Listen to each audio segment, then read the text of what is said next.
Olá, bom dia, paz do Senhor. Hoje, sábado, dia 28 de novembro de 2020, o dia que o Senhor já tornou realidade sobre a tua vida, sobre a tua casa e a tua família. Então, nós estamos como quem sonha, porque grandes coisas o Senhor tem feito por nós. Ora, se Ele já fez grandes coisas, é porque Ele dará cabo à sua obra, Ele completará a sua obra. Lembra daquilo que eu falei para você? Na cultura hebraica, quando se diz... Perdão, desculpe.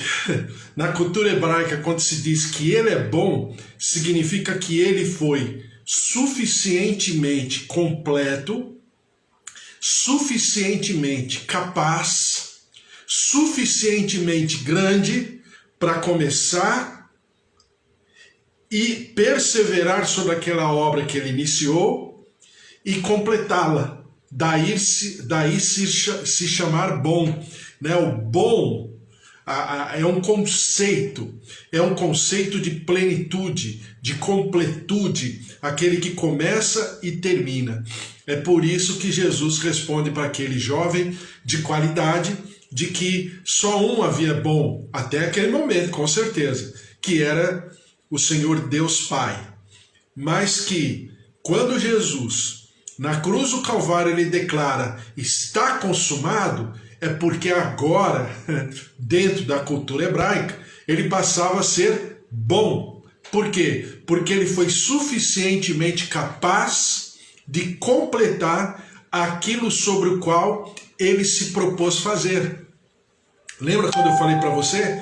Quando lá em Mateus capítulo 4, ele tinha possivelmente naquele momento, diante do Pai, do Espírito Santo, diante de todas as hostes espirituais, diante de todo o universo, ele tinha, vamos chamar assim, um espaço para poder, se fosse possível, se ele quisesse, mas ele não quis, que ele retrocedesse, ou seja, não, espera um pouquinho, né? Espera aí que eu vou repensar. Não, ele foi batizado e a partir dali, no seu batismo, ele está como que incorporando, se revestindo dessa responsabilidade que completou. Por isso que eu sempre falo, e eu sempre começo aqui com você, e sempre vou começar falando do dia, falando, olha, glória a Deus, porque esse é o dia que o Senhor nos dá, ou seja, já estamos debaixo do plano de Deus. O projeto de Deus para nós que servimos ao Senhor, que temos o Senhor como nosso Deus, o nosso Senhor, que temos Jesus como nosso Salvador, e temos a certeza que o Espírito Santo habita em nós, não tem jeito. Já que ele criou esse dia, é porque tem jeito. Tem jeito.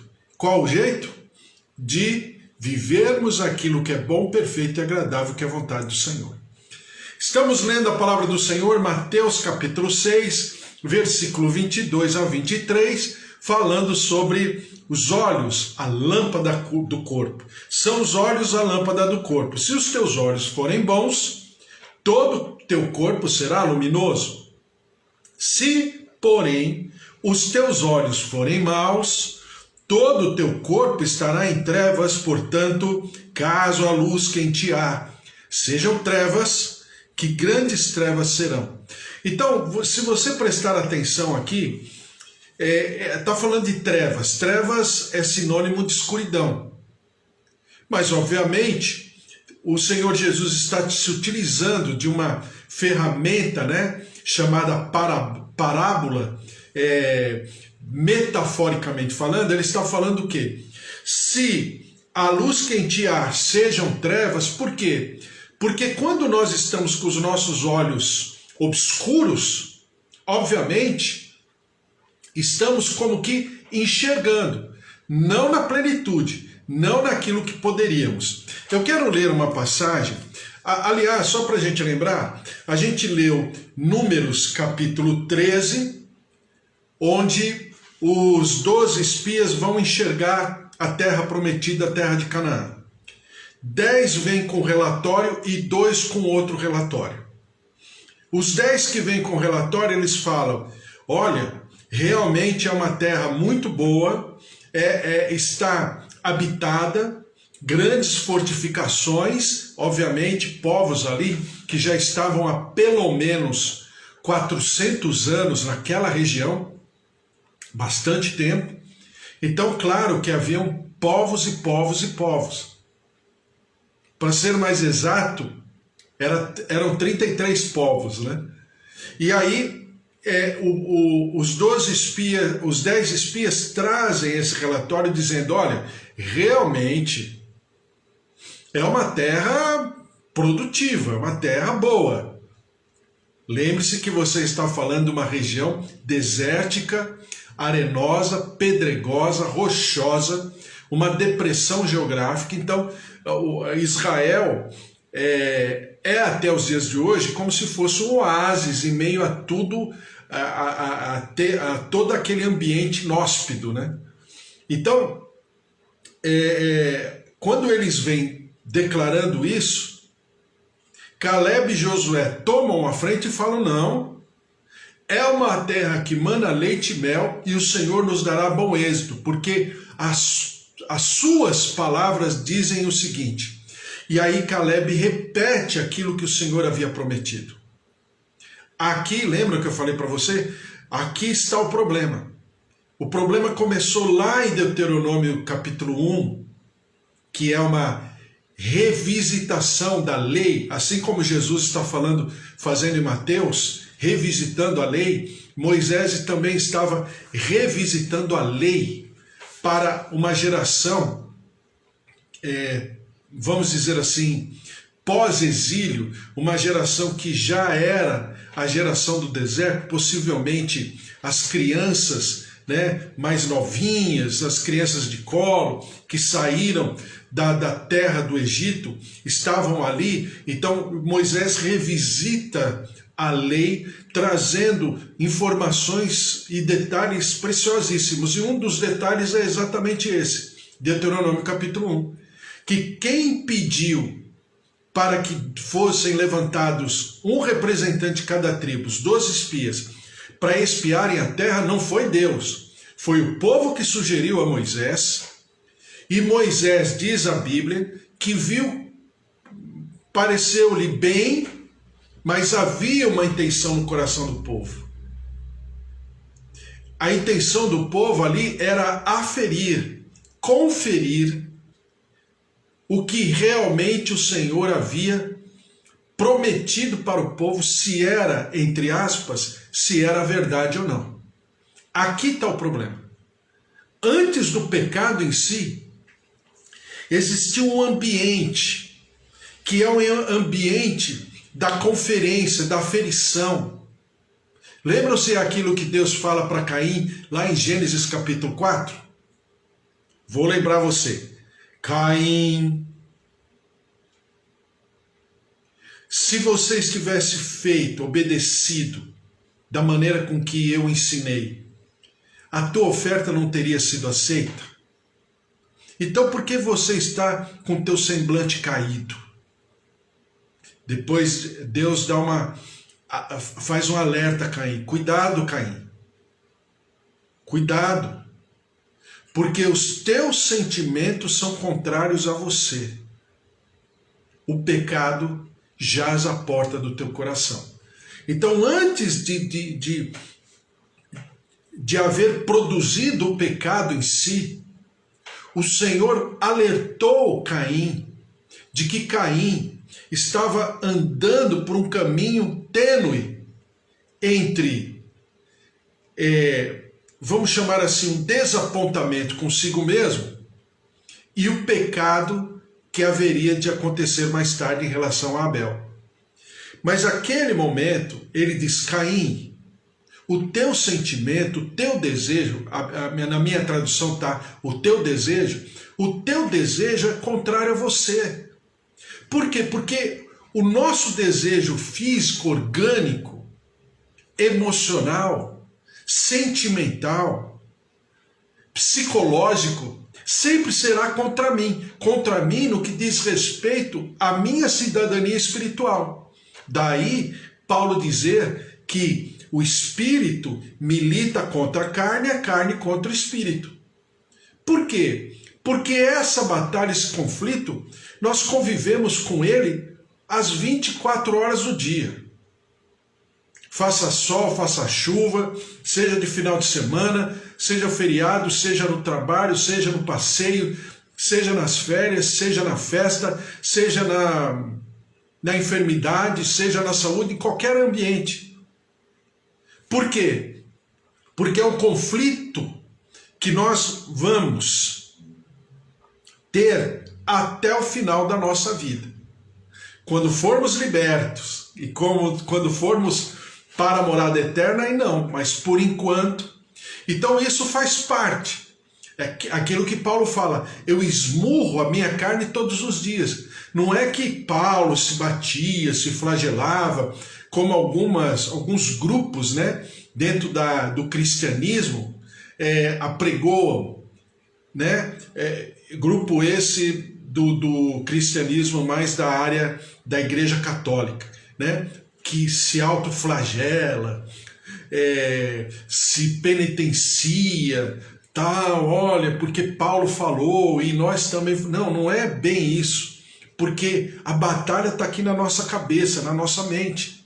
Por isso que se a nossa mente for boa, o nosso corpo será luz, né? Falando a palavra, se os nossos olhos forem bons, o nosso corpo será luz. Ou seja, agora trazendo para o nosso contexto, se a nossa mente for boa, a nossa vida será luz.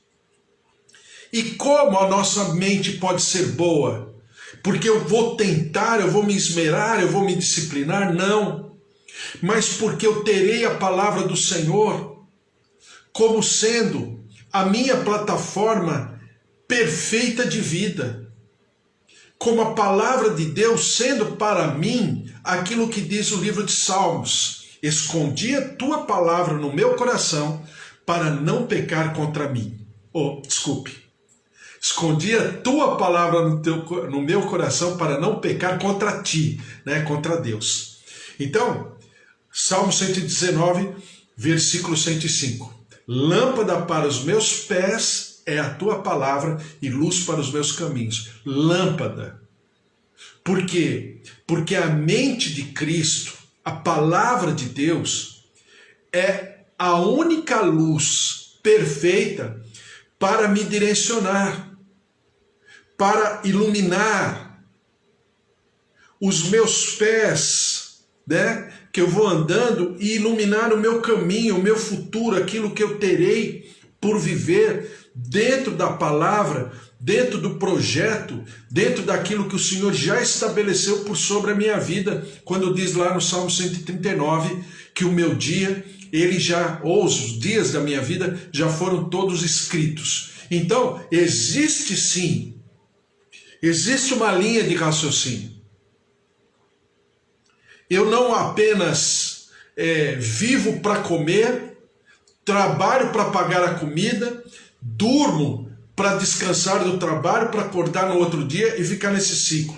Trabalho, como, durmo, trabalho, como. Não, eu sou mais do que isso. A Bíblia nos chama de coroa da criação. Então nós somos esses homens e mulheres que estarão com seus caminhos iluminados, direcionados, pavimentados.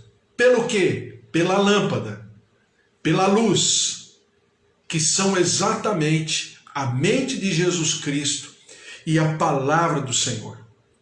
Não tem outra maneira. Outra maneira não dará certo. Lembre-se aquilo, e é até uma história profética, né? O rei Asa, a Bíblia diz que ele reinou 41 anos sobre Israel. Só que em dado momento da sua vida, ele ficou com uma enfermidade muito grave nos pés. E a Bíblia diz que Asa, ao invés de buscar ao Senhor, buscou os médicos. E aí ele morreu dessa enfermidade. Aí você vai falar, ixi, e agora? né? Porque alguns também usam esse texto para falar uma série de coisas e querer depreciar, né, a figura do médico, do instrumento de saúde. Não é bem isso. É que Asa, ele não fez de acordo com aquilo que a palavra fala. A gente vai ler daqui a alguns dias, né? Mateus capítulo 6, versículo 33. Buscai, pois, em primeiro lugar o seu reino e a sua justiça. Então, o que Asa deveria ter feito? O que eu ensino sempre, né, a todos que estão andando comigo, principalmente as minhas filhas, por exemplo, que nós devemos sempre buscar ao Senhor primeiro. Se for, por exemplo, no caso aqui de Asa dos médicos, se for o médico, o remédio, o tratamento, ou pura e simplesmente nós vamos orar e o Senhor vai curar, porque cabe a Ele decidir. Agora, cabe a mim o quê? Crer. Cabe a mim não atrapalhar, não interromper, não obstruir aquilo que é o plano de Deus para a minha vida, para a minha casa, para o meu ministério, para o meu chamado, para a tua vida, não é? Então, eu creio sempre. Esse é o meu desafio. Então, quando eu vou orar, quando eu vou colocar alguma coisa diante do Senhor, eu tenho que deixar muito bem claro, até de maneira assim, né, didática, de maneira pontuada, sublinhada na minha vida. Senhor, eu estou com essa questão.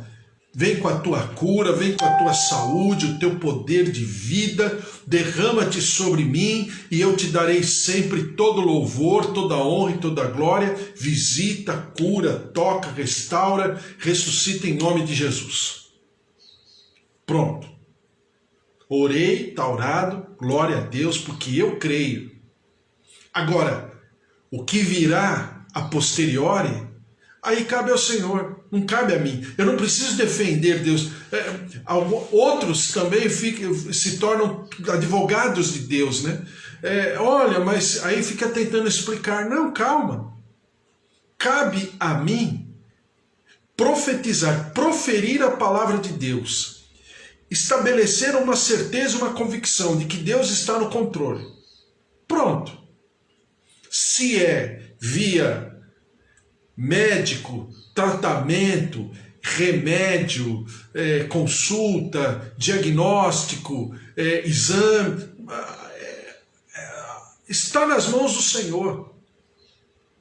Eu não sou um defensor ou advogado, mas do outro lado eu creio. Do outro lado eu tenho experiências, né, que já me fizeram enxergar e passar por momentos tanto de uma maneira como de outra maneira. Glória a Deus, ao Senhor toda a honra e toda a glória. Então, quando eu falo para você que o teu dia já aconteceu, glória a Deus pelo teu dia, né? Hoje é tal dia, o dia que o Senhor já... Por quê? Porque eu creio. Não é uma palavra de positiva, não obstante ela ter esse veio positivo, mas não, é uma palavra que eu creio. E assim nós devemos andar.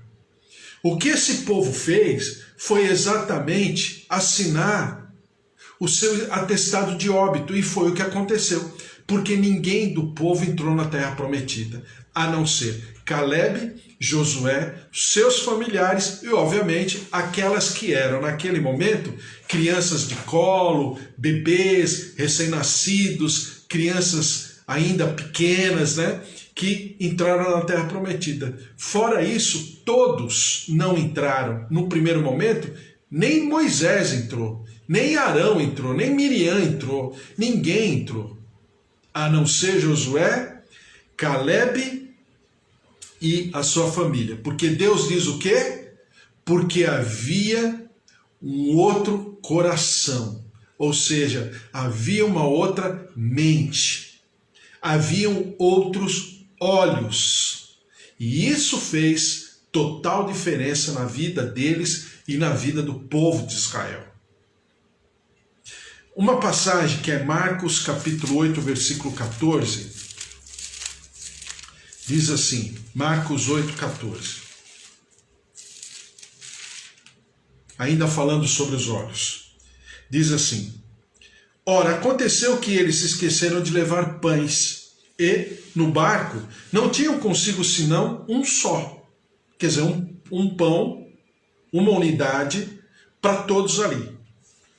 Preveniu Jesus dizendo, vede, guardai-vos do fermento dos fariseus e do fermento de Herodes. E eles discorriam entre si, é que não temos pão.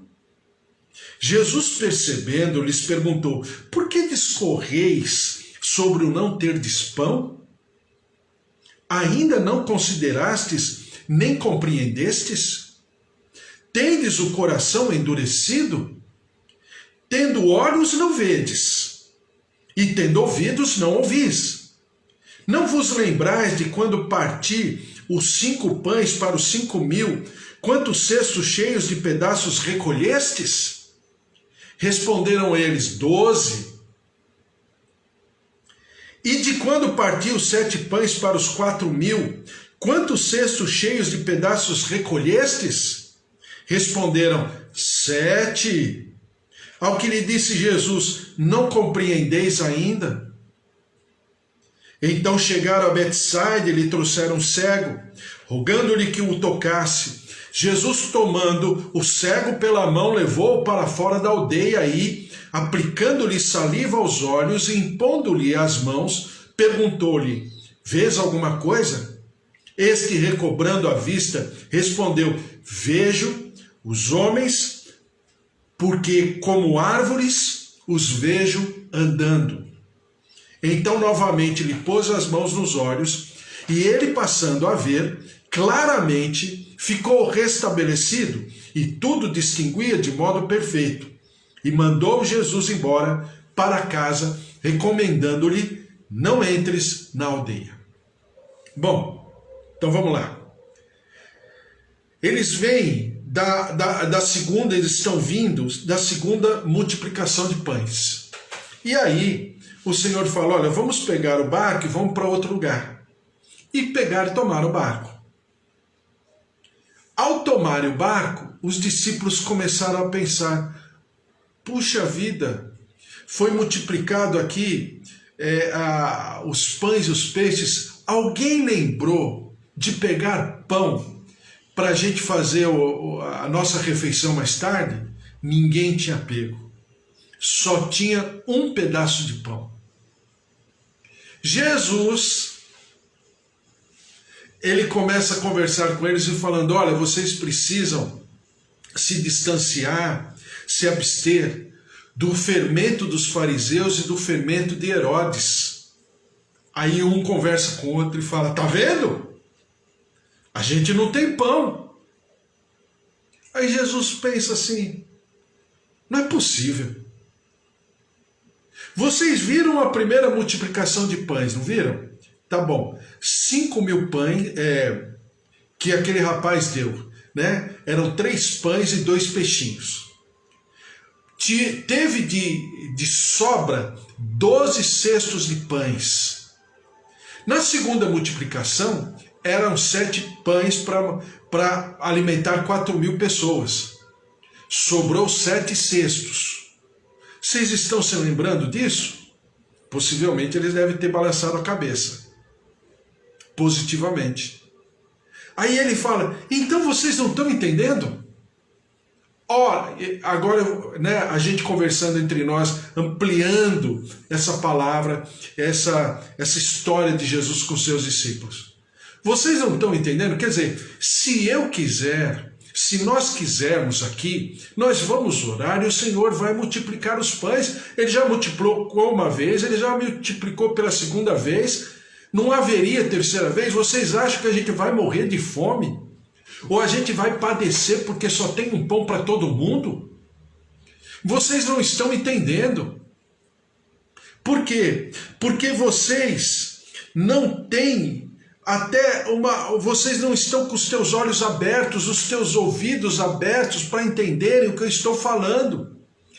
Imediatamente depois veio a cura do cego de Betsaida, que o cego de Betsaida foi tocado pelo Senhor Jesus, né, com a sua saliva, né, feito lama lá com um pouquinho de terra, de pó de terra, e ele tocou nos olhos daquele cego. Aquele cego estava olhando de uma maneira turva, só olhava os vultos, e aí ele coloca mais uma vez aquela saliva, e aí o cego volta a enxergar naturalmente, perfeitamente.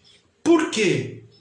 É Jesus profeticamente, até demonstrando simbolicamente para aqueles homens, para aqueles discípulos, que Jesus detinha todas as coisas.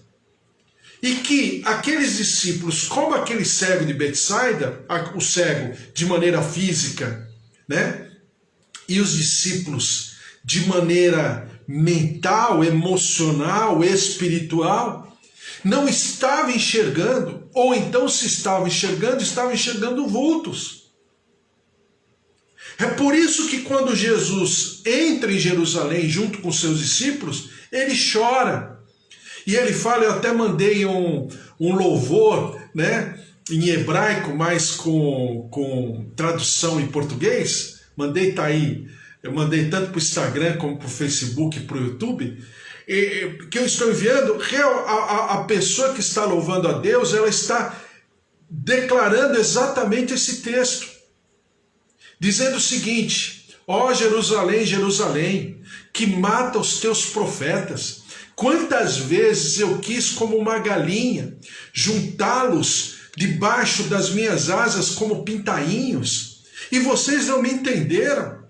Então, se os meus olhos forem bons, todo o meu corpo será luz. E é exatamente o que Jesus está falando nesse texto, que nós precisamos depurar a nossa mente, purificar o nosso entendimento, a nossa consciência, para nós não incorrermos no erro que o povo que saiu da terra do Egito cometeu, de achar que Deus não é capaz, de achar que Deus não vai cumprir com a sua palavra, de achar que Deus não tem esse tamanho todo que ele diz que tem, de acharmos que possivelmente Deus se esqueceu, Deus nos deixou correr, né, ou como um barco à deriva, né, como se a nossa vida fosse assim. E Deus tem tanta coisa para fazer que ele vai se esquecendo, vai largando as pessoas no meio do caminho. Não, isso está completamente contrário a quem Deus é, ao que Deus se propõe a fazer sobre a tua vida, a tua casa, a tua família. Então, se, como diz lá em Marcos capítulo 8, versículo 14, né? Ele diz assim: Jesus percebeu, por que discorreis sobre não ter pães? Ainda não considerastes nem compreendestes? Tendes o coração endurecido? Ou seja, vocês estão com o entendimento endurecido? E é o que nós mais enfrentamos nos dias de hoje, como igreja, é um povo incrédulo. O povo, uma boa parte do nosso povo, o povo da igreja, estou falando dos de dentro, não os de fora. Os de dentro não acreditam que Deus é o que é. Apequenam a Deus a todo momento. Limitam a Deus no contexto, na circunstância humana. Limitam a Deus aos limites de uma geração corrupta, distante de Deus. E aí, o Senhor diz: se os meus olhos forem bons, todo o meu corpo será luz. Vamos orar. Amanhã tem mais, e nós vamos lendo a palavra do Senhor e vamos discutindo a respeito em nome de Jesus. Vamos orar. Senhor, nosso Deus, nosso Pai, eu coloco todos aqui diante do teu altar, Bispo Antônio, a Suzy, a Priscila, a Magda, a Márcia, o Fábio, o Luiz Henrique, seus familiares, o Walter. Deus abençoe Josué, Joel, familiares, Eva, Cida. Deus abençoe a Kátia, a Raquel. O Senhor abençoe a Débora. O Senhor se manifeste sobre cada vida, cada família, meus pais, meus tios, minha tia Alzira, minha tia Rosália, meus primos, nossos familiares, João, Roseli, Dona Polônia, Ângela. O Senhor se derrame sobre os nossos familiares, venha com a tua cura, Senhor, e trabalhe o nosso interior. Nós queremos, ó Senhor, como diz a palavra em Apocalipse, lavar, limpar os nossos olhos com teu colírio, um colírio celestial. Claro que não são os olhos, é apenas uma figura, mas é a nossa mente, purificar o nosso coração, o nosso entendimento, para vivermos exatamente aquilo que é bom, perfeito e agradável. Derrama-te sobre nós e nós daremos ao Senhor toda a honra e toda a glória. Cura o nosso corpo, cura o nosso sentimento, cura, Senhor, os nossos órgãos, o nosso coração, nossas veias, nossas artérias, nossos órgãos. Derrama-te com a tua saúde, cura o nosso país, liberta o nosso país, perdoa-nos dos pecados, transgressões, iniquidades que nós cometemos como povo, como nação. E nós daremos sempre ao Senhor todo louvor, toda honra e toda glória, em nome de Jesus. Amém. Que o Senhor Deus e Pai esteja sobre a tua vida, porque se Deus é por nós, quem será contra nós? Se o Senhor é o nosso pastor, de nada nós teremos falta. Um beijo para você, sábado maravilhoso, até amanhã, em nome de Jesus. Fique na paz, tchau.